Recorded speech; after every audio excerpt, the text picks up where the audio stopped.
Hey everyone, welcome back to Chem Story. In organic chemistry, even the slightest change in three-dimensional arrangement can lead to drastically different outcomes, whether it's a drug that works versus one that doesn't, or a reaction that succeeds versus one that fails.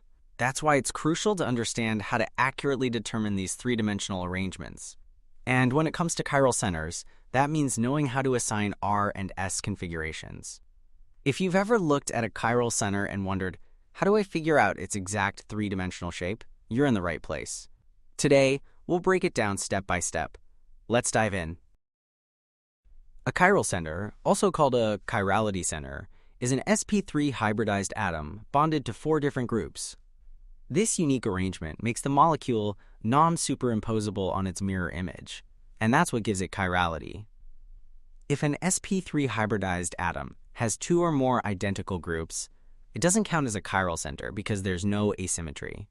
For elements like nitrogen, sulfur, and phosphorus, lone pairs also count as substituents, which plays a key role in cases like certain amines and phosphines. You might also come across terms like asymmetric center or stereogenic center. In most cases, an asymmetric center is treated the same as a chiral center in organic chemistry, but a stereogenic center is a bit broader. It refers to any atom in a molecule that, if you rearrange its groups, gives you different stereoisomers. For instance, in alkenes, a carbon involved in a double bond can create cis-trans isomerism, so it's stereogenic, even though it's not chiral. So here's the key idea. All chiral centers are stereogenic, but not all stereogenic centers are chiral.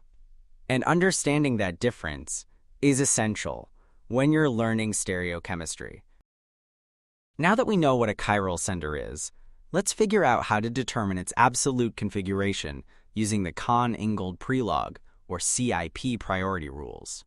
This system is super useful in organic chemistry for figuring out whether a chiral center has an R or S configuration. The process is pretty straightforward.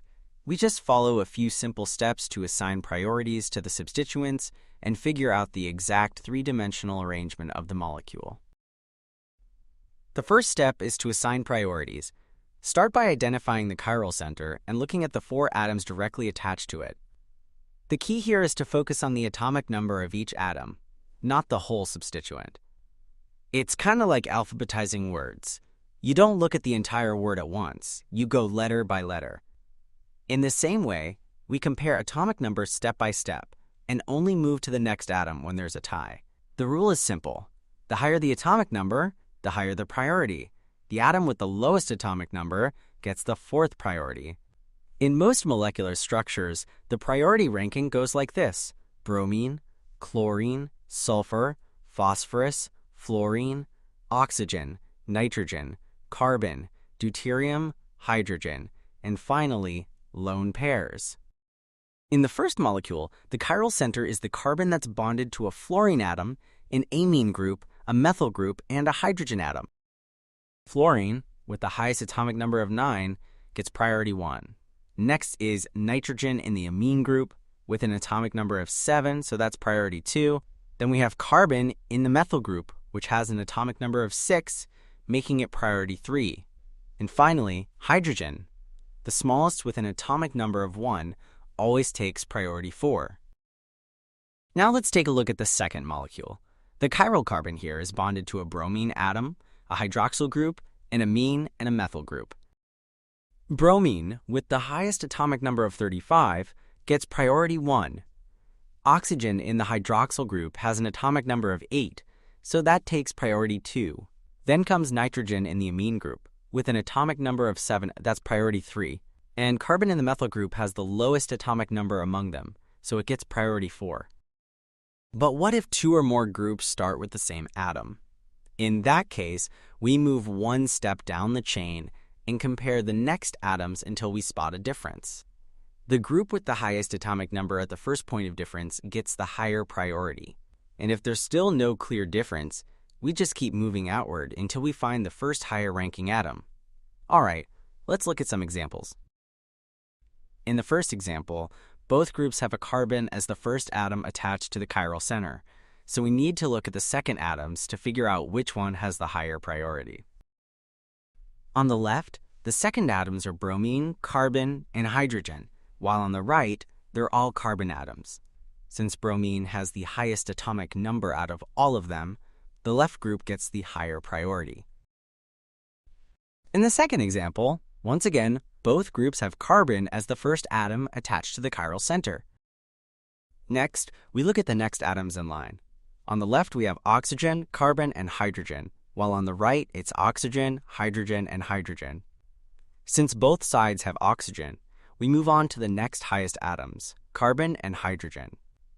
Carbon has a higher atomic number than hydrogen, so the left group gets the higher priority. Now let's see how this rule works in a cyclic system. The chiral center here has 4 different groups attached: a hydrogen atom, a hydroxyl group, and 2 alkyl chains that are part of the ring. The first atoms we need to consider are hydrogen, oxygen, and 2 carbon atoms. Since oxygen has the highest atomic number, it gets priority 1. On the other hand, hydrogen, with the lowest atomic number, gets priority 4. Since both chains start with carbon, we need to look at the next set of atoms to figure out which one has the higher priority. When we move one step further, we see that both paths lead to another carbon, and the second set of atoms in both directions are carbon, hydrogen, and hydrogen, so they're identical. Since that doesn't help us decide, we go one step further and look at the third atoms. Now, we finally see a difference. In the clockwise direction, the third set of atoms is carbon, carbon, carbon, while in the counterclockwise direction, it's carbon, hydrogen, hydrogen. Since carbon has a higher atomic number than hydrogen, the group with carbon, carbon, carbon gets the higher priority. So the clockwise direction gets priority 2, while the counterclockwise direction takes priority 3. When we're assigning priorities to substituents, we usually go by the atomic number rule. But things change a bit when an atom is part of a multiple bond. Instead of seeing it as a single connection, we use a conversion rule that treats multiple bonds like virtual single bonds for priority ranking. Here's how it works. In a double bond, the pi bond is conceptually broken and replaced with an extra single bond for each atom. This makes it look like both atoms are singly bonded to each other twice. Instead of just seeing it as one connection, we break the pi bond and give each atom an extra single bond with its partner. For a triple bond, it's the same idea. Each atom gets 2 extra single bonds with the other, replacing the 2 pi bonds with sigma bonds. This way, multiple bonds are fairly represented when we're figuring out the priority. Let's take an aldehyde as an example. The carbon in the aldehyde forms a double bond with oxygen. To apply the conversion rule, we conceptually replace the carbon-oxygen pi bond with an extra single bond for both atoms. This way, it looks like the carbon is forming 2 single bonds with oxygen, and oxygen is doing the same with carbon. This adjustment makes sure we're comparing the priority fairly when looking at other groups. Now let's take a look at an alkene. The carbon-carbon double bond gets transformed by breaking the pi bond and giving each carbon an extra single bond with its partner. So instead of seeing it as just one double bond, we now represent each carbon as if it's bonded to the other carbon twice, using 2 single bonds. An alkyne follows the same rule.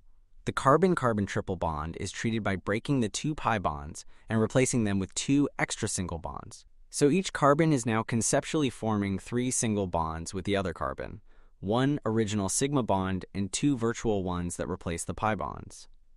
This adjustment makes sure the triple bond is properly taken into account when we're ranking substituents.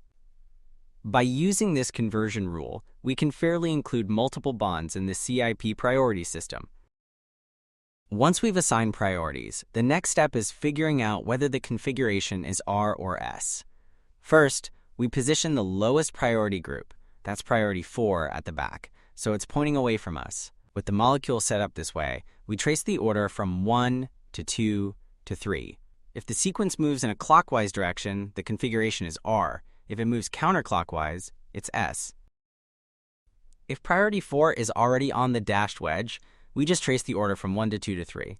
If it's a clockwise sequence, it's R. If it's counterclockwise, it's S. However, things get tricky when priority 4 is on the solid wedge, meaning it's pointing toward us instead of away. A useful trick is to imagine rotating the molecule while keeping priority 4 in the front. Since priority 4 is pointing forward, the observed order of 1 to 2 to 3 ends up appearing reversed. So to correct for that, we simply flip the configuration. R becomes S and S becomes R. This shortcut is especially helpful when physically rotating the molecule is tricky. Instead of reorienting the whole structure, we can use this quick fix to save time and still get the right answer. There's one more situation to think about when priority 4 is on a solid line instead of a wedge or dash. The easiest way to handle this is to mentally keep the other solid line substituents fixed and rotate the molecule so that priority 4 moves into the dashed wedge position. Once it's in place, we can just use the standard 1 to 2 to 3 rule to figure out whether it's R or S. With these techniques, you'll be able to confidently determine absolute configurations. No physical model needed.